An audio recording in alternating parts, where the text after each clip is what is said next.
Okay, this is the second videos for chapter 12.4 for Math 1325. So because this chapter is about rational function, so for rational function, we are mainly dealing with function that look like fractions. And for that kind of function, you will have to worry about the denominator, because we know if a function have x in the denominator, then we need to be careful that the denominator does not equal to 0.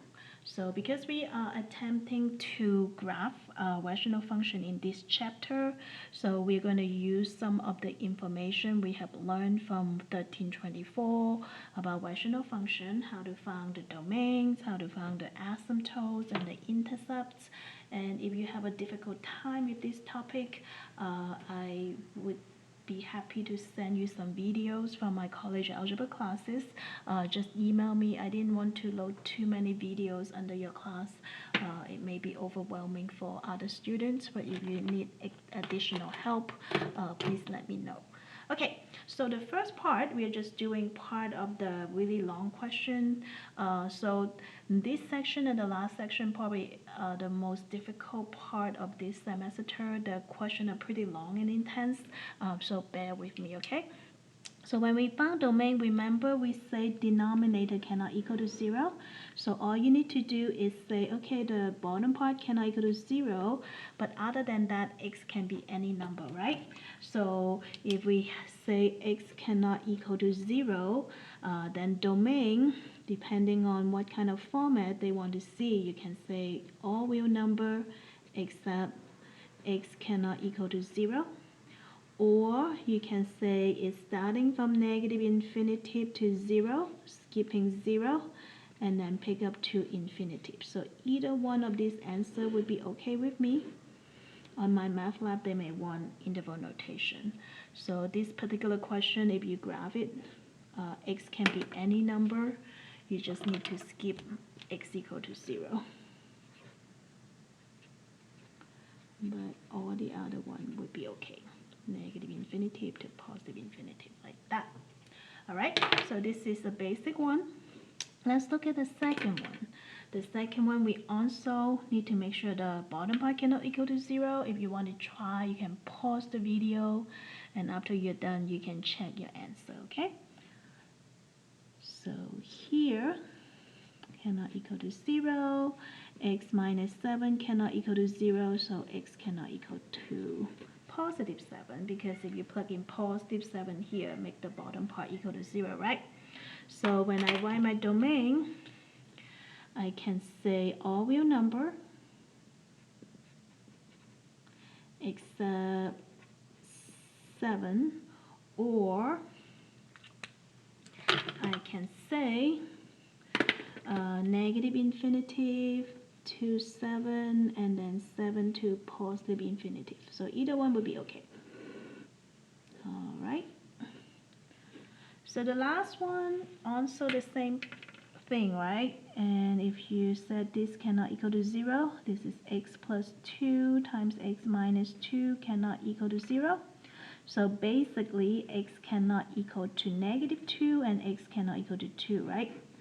So if you draw on a graph, the only two numbers you need to skip are negative 2 and 2, right? The rest of them would be part of your answer.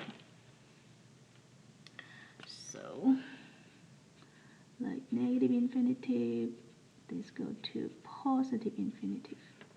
So when I write my domain, I can say negative infinity to negative 2, and then between these two, negative 2 to 2, from here to here, 2 to infinity.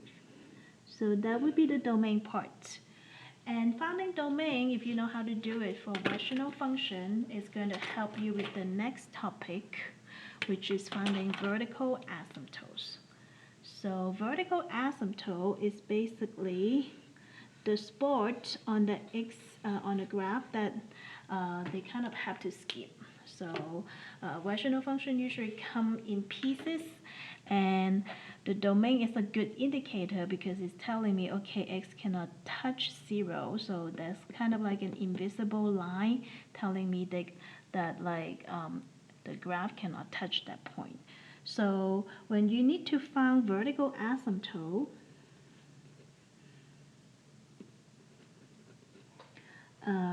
you basically just need to set the denominator equal to 0, and vertical asymptote is a vertical line, so the answer should be x equal to some kind of number, okay? So the first one, really similar to what we just did for the domain. So x equal to 0 is the vertical asymptote. If I sketch it real quick, like remember, asymptote is kind of like invisible line that the graph cannot touch, but it kind of guide the graph and behavior. So if x equal to 0 is my vertical line, then I have two sections on the graph, on the left and on the right, right? Which means when you have one vertical asymptote, you're going to end up with two pieces of graph.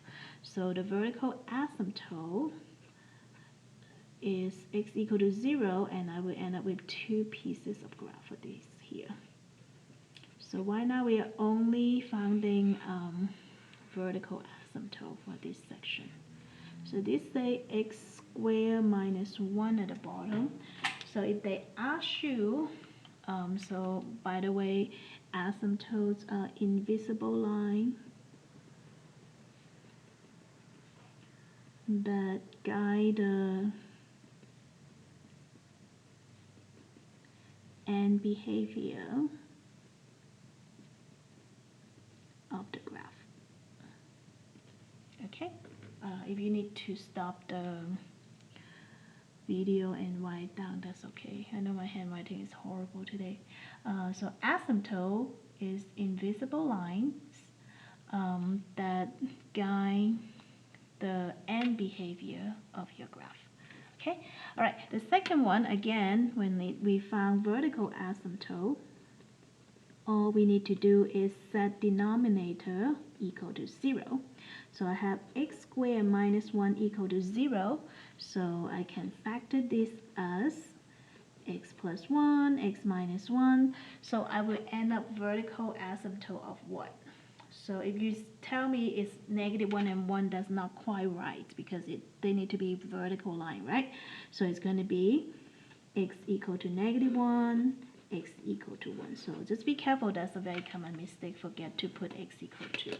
So if I sketch that real quick, this is vertical asymptote. I basically have two vertical invisible line, right? That's my vertical asymptote. So one is x equal to -1. One is x equal to 1.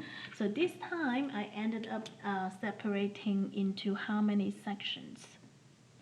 3. So 1, 2, 3, which means I will end up with 3 pieces of graph when I have two vertical asymptotes. So hopefully that makes sense. If you need to stop the video, take a minute, you're welcome to do that. I want you to try the next one, and we can check that with you if you want to. Which C is actually kind of a little bit tricky because for all of these, a lot of time you should try to factor and reduce them first. So the first one I cannot factor, the second one after I factor the bottom part, there's nothing to reduce, but this one it looked like I have something that I can reduce. So this is h of x. At the bottom I can factor it out as what? X plus 2, x minus 2. So it looked like I can cancel this part, right? And that would leave me with just one vertical asymptote, okay? So I would have x plus 2 equal to 0, x equal to -2 is my only vertical asymptote. The problem with this is if you solve for this one, this is x minus 2, not supposed to equal to 0, right? So x not supposed to equal to 2. If you plug a 2 back to the original function, 2 times 2 is 4, minus 4 is 0. So even though I cancel this out, and this is not a vertical asymptote, my x value still cannot equal to 2, otherwise it's going to make the bottom part equal to 0, right? So what is that? So this one is going to end up as an open circle on the graph. So it's not a vertical asymptote because you cancel it out, but x still cannot equal to 2. It will make the bottom part equal to 0, so it will appear as an open circle. So if I sketch it, it will show that I have a vertical asymptote x equal to -2, which divide this into 2 parts. So I have 2 pieces of graph. And if I plug in x equal to 2, I will end up with an open circle. I think it's going to be on top, so something like that. It may not be exactly here, but 2 is way out here, so maybe here. So it appear on the graph, it would be an open circle. And your calculator doesn't know how to do it, so if it happen on this situation with your calculator, it will say error, so you need to be a little bit smarter than that. So in conclusion, when you need to find vertical asymptote for rational function, you set the denominator equal to 0. All right.